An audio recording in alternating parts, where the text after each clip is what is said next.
Next gen நேர்கள் அனைவருக்கும் எனது இனிய வணக்கம். நான் உங்கள் டிஜே சுந்தரபாண்டி, சிவகாசியிலிருந்து. நேர்களே, தற்போது நம்ம பார்க்க போகிற விஷயம் என்னன்னு அப்படின்னு சொல்லி பார்த்தீங்கன்னா, செவ்வாய் பகவான் கடக ராசியிலிருந்து சிம்ம ராசியை நோக்கி பயணிக்க போகிறார். இப்போ செவ்வாயோட பெயர்ச்சி நடக்கு. அப்போ செவ்வாய் பெயர்ச்சி மூலமாக நம்மளுடைய 12 ராசி நேயர்களுக்கு என்னென்ன மாற்றங்கள் ஏற்பட போகுது, என்னென்ன விஷயங்களில் உங்களுக்கு முன்னேற்றம் உண்டு அப்படின்னு சொல்லி பார்க்க போகிறோம். இந்த செவ்வாயானவர் யார்? செவ்வாய் கிரகங்கள், அதாவது நவகிரகங்களில் செவ்வாயோடைய செயல்பாடு என்ன, செவ்வாயோடைய காரகத்துவம் என்ன அப்படிங்கிறது தெரிஞ்சுக்கிடுவோம். ஸோ அப்போ தெரிஞ்சுக்கிட்டோம்னா செவ்வாய் பகவான் என்னென்ன விஷயங்கள்லாம் செயல்படுத்த போகிறாங்கிறது நம்ம ஈஸியாக புரிஞ்சுக்கிற முடியும். செவ்வாய் பகவான் பார்த்திங்கன்னா காலபுருஷன் ராசிக்கு முதலிடம் மற்றும் 8ஆம் இடத்த அதிபதியாக வருகிறார். நம்மளுடைய வாழ்க்கையில் ஆரம்பம் மற்றும் நம்மளுடைய வாழ்க்கையில் 8ஆம் இடம் தான் ரகசியங்கள் மற்றும் பிரச்சனைக்குரிய விஷயங்கள் அப்படின்னு சொல்லலாம். ஒரு மனிதனுடைய அத்தனை விதமான ரகசியங்களும் 8ஆம் இடத்தில் புகைந்திருக்கும். அந்த புதையல் மாதிரி உள்ளே இருக்கும். ஸோ அது நல்ல விஷயமா கெட்ட விஷயமாங்கிறத நம்ம உங்களுடைய ராசிக்கு, உங்களுடைய சுய ஜாதத்துக்கு செவ்வாயுடைய அமைப்பை வச்சு நம்ம செக் பண்ணணும். ஓகேவா? ஸோ இப்போ இந்த செவ்வாய் பகவான் நம்மளுடைய வாழ்க்கையில் ரொம்ப ரொம்ப இம்பார்ட்டண்டான விஷயம் என்னென்னு பார்த்தீங்கன்னா, மங்களகாரகன் என்று அர்த்தம். ஒரு வீட்டில் சுப நிகழ்ச்சிகள் நடக்கணும் அப்படின்னா செவ்வாயோடைய ஆதிக்கம் உறுதியாக இருக்கணும். செவ்வாயோடைய பார்வையோ அல்லது செவ்வாயோட அந்தரமோ செவ்வாயோடைய புத்தியோ திசையோ ஏதோ ஒன்று நடந்தால் தான் இயல்பாகவே நம்ம வீட்டில் ஒரு மங்களகரம் நடக்கும். அதே போல் பார்த்திங்கன்னா செவ்வாயை நம்ம நாடி முறைப்படி எப்படி சொல்லுவாங்க அப்படின்னா, செவ்வாய் தான் பெண்களின் ஜாதகத்தில் கணவராக கருதப்படுகிறார். நாடி முறைப்படி ஒரு பார்ப்போம். ஜாதகத்திலே பார்த்திங்கன்னா நாடி முறைன்னு இருக்குது. இப்போ பிறகுநந்தி நாடி. ஸோ இந்த முறைப்படி பார்க்கும்பொழுது செவ்வாய் பார்த்திங்கன்னா கணவர், பெண் ஜாதகத்துக்கு செவ்வாய் வலுவாக இருந்தால், செவ்வாய் சிறப்பாக இருந்தால், தன்னுடைய லக்னத்துக்கு செவ்வாய் எந்த இடத்துல இருக்காரோ அதை வச்சு அவங்களுடைய கணவருடைய ஆக்டிவிட்டீஸ் நம்ம கண்டுபிடிக்க முடியும். அதுக்கடுத்து பார்த்திங்கன்னா செவ்வாய் பார்த்திங்கன்னா விவசாயம் சார்ந்த செயல்பாடுகளுக்கு செவ்வாயோட ஆதிக்கம் நல்லா இருக்கணும். ஒருத்தர் பல வருஷமாக விவசாயம் பார்க்காரு, கிட்டத்தட்ட ரொம்ப வருஷமாக விவசாயம் பார்க்காருன்னா செவ்வாய் அவருக்கு ரொம்ப சாதகமாக இருக்காருன்னு அர்த்தம். அதே போல் பூமி சம்மந்தப்பட்ட எல்லா விஷயங்களுக்கும் பூமிகாரனாக வருவதே செவ்வாய் தான். அதே போல் நம்மளுடைய உறவு முறையில் பார்த்திங்கன்னா இளைய சகோதரியை குறிக்கும் பாவகம் செவ்வாய் தான். இந்த செவ்வாய் எப்படி இருக்காரோ அதை வச்சு இளைய சகோதரன் உண்டா இல்லையா, அல்லது இளைய சகோதரனுக்கும் உங்களுக்கும் ஒரு அன்பு இருக்குமா இருக்காதாங்கிறத நம்ம கண்டுபிடிச்சிடலாம். அதுக்கடுத்தபடியாக பார்த்திங்கன்னா உடலில் அங்கங்களில் அப்படின்னு சொல்லி பார்க்கும்போது பார்த்திங்கன்னா இரத்த நாளங்கள், நம்மளுடைய இரத்தம் சம்பந்தப்பட்ட விஷயங்களை செவ்வாய் தான் ஆளுமை கொள்வார். அதே போல் நம்ம இருதயம் இருக்குது பார்த்திங்களா, இருதயத்தோட எலும்பு கூடு இருக்குது பார்த்திங்களா, இருதயத்தை காக்கக்கூடிய எலும்பு கூடுகள். ஸோ அது செவ்வாயுடைய காரகத்துவத்தை சார்ந்தது. அதே போல் நம்மளுடைய மண்டை ஓடு இருக்குது பார்த்திங்களா, தலையோட மண்டை ஓடு, அதுவுமே செவ்வாயோட ஆதிக்கம். இந்த வண்டி வாகனங்களை வேகமாக போய் பட்டுன்னு அடிபட்டால், தலையில் அடிபட்டால் அடுத்த செகண்டே நமக்கு ஏகப்பட்ட பிரச்சனை வரும். ஸோ அப்போ அந்த மண்டை ஓடு உடஞ்சிருச்சுன்னா டோட்டலாக இவ்வாறு ஃப்ளாஃப் அப்படிம்பாங்கள்ல.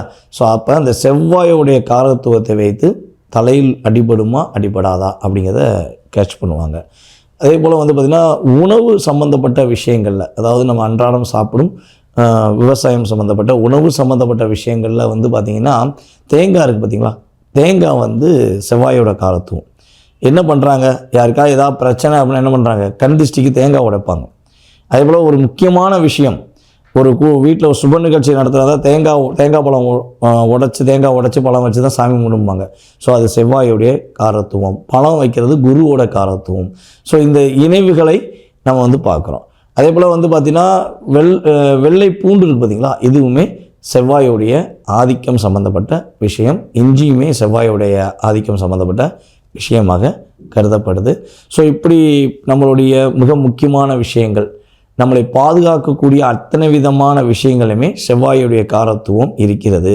அதனால தான் யாரெல்லாம் சீருடை அணிந்து வேலை பார்க்குறார்களோ அவர்களுடைய ஜாதகத்தை வாங்கி பார்த்திங்கன்னா செவ்வாயோடைய செயல்பாடுகள், அவங்க வேலைக்கு உள்ளே ஜாயின் பண்ணும்போது செவ்வாயோடைய அந்தரம் தசாபுத்தி, நம்ம ஏற்கனவே சொன்ன மாதிரி அந்தரமோ தசாபுத்தியோ அல்லது கிரகங்கள் ரீதியாக ஒரு தொடர்பு கட்டாயமாக இருக்கும். அப்போது தான் அவங்க அந்த சீருடை சார்ந்த பணிக்கு போக முடியும் அப்படிங்கிறது கணக்கு.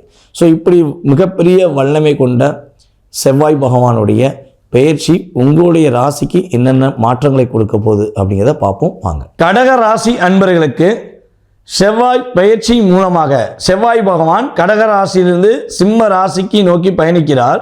ஸோ இந்த செவ்வாய் பயிற்சியின் மூலமாக கடகராசி என்பவர்களுக்கு என்ன மாற்றங்கள்லாம் கிடைக்கப் போகிறது, கடக ராசிக்கு செவ்வாய் பகவான் எத்தனாம் இடத்த ஆதிபத்தியம் பெற்றிருக்கார் என்று பார்க்கும்பொழுது கடகராசிக்கு செவ்வாய் பகவான் 5ஆம் இடத்ததிபதி மற்றும் 10ஆம் இடத்ததிபதியாக வருகிறார்.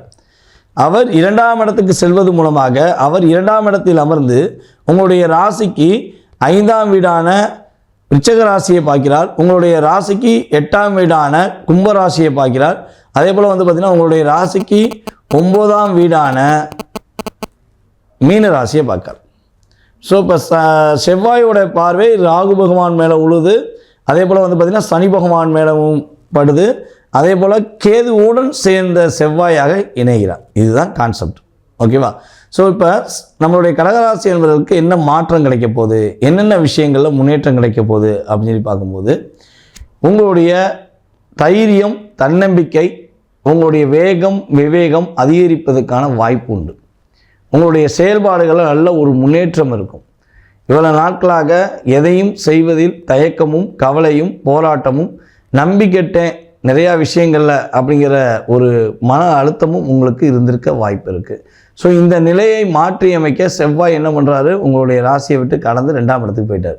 ஸோ அப்போ கொஞ்சம் பேச்சில் கொஞ்சம் அதிகமாக பட்டும் பேச வேண்டிய தன்மையெல்லாம் வரும். நம்மளாம் அப்படி பேசுகிறோம், நம்ம பேசுகிறப்பெல்லாம் பேச மாட்டோமேன்னு நீங்களே பேசின பிறகு அதை யோசித்து பார்க்க வேண்டிய கட்டாயம் வரும். ஸோ செவ்வாயுடன் சேர்ந்த கேதுங்கிறது போது பொருளாதார விஷயங்களை ரொம்ப ரொம்ப கவனமாக இருக்கணும்.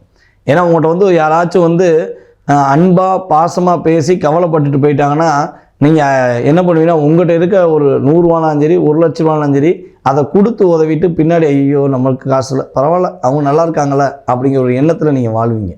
ஸோ அப்படிப்பட்ட நிலைமையில் உங்களை கஷ்டப்படுத்தக்கூடாது, உங்களுடைய குடும்பத்தை கஷ்டப்படுத்தக்கூடாதுன்னு நீங்கள் நினச்சிங்கன்னா உங்களுடைய பொருளாதாரம் சம்பந்தப்பட்ட விஷயங்களை எக்காரணத்தை கொண்டும் யாருக்கும் அதிகமாக கொடுக்க வேண்டாம்.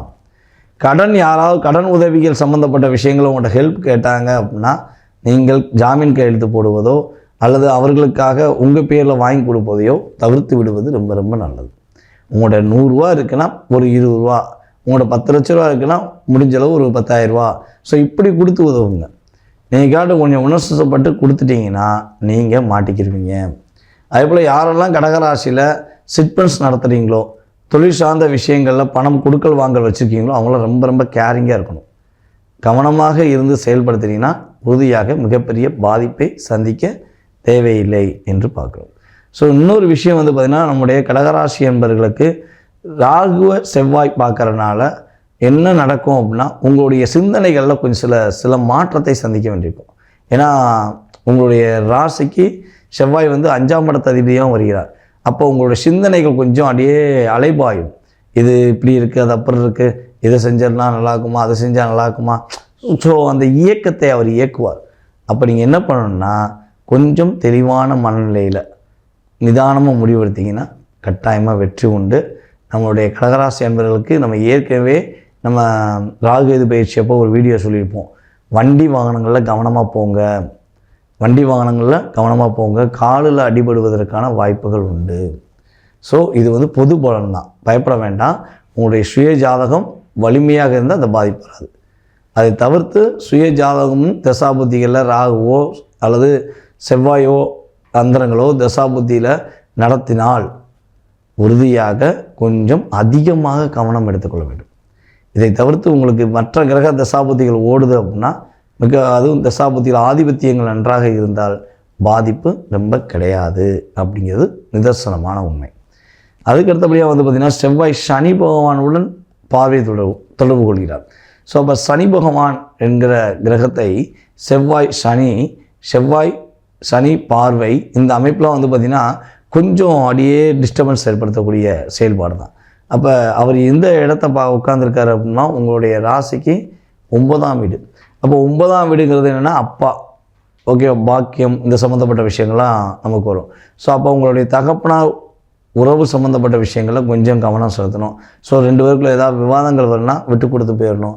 இன்னொரு விஷயம் வந்து பார்த்திங்கன்னா, அப்பாவுக்கு உடல் ஆரோக்கியம் சம்மந்தப்பட்ட விஷயங்களில் சின்ன சின்ன பாதிப்புகள் வருவதற்கான வாய்ப்பு உண்டு. ஸோ அப்பாவை வண்டி வாகனங்களை நீங்கள் கூட்டு போகிறீங்கன்னா கவனமாக கூட்டு போங்க.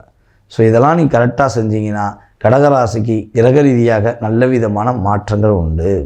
நீங்கள் என்ன வழிபாடு செய்யணும் அப்படிங்கும்போது கடகராசிக்காரங்க உங்களுடைய ஊரின் காவல் தெய்வமான கற்பசாமி, முனியசாமி, இப்படி எந்த காவல் தெய்வங்கள் இருக்கிறதோ அந்த காவல் தெய்வத்தை கைப்பற்றி கொள்ளுங்கள்.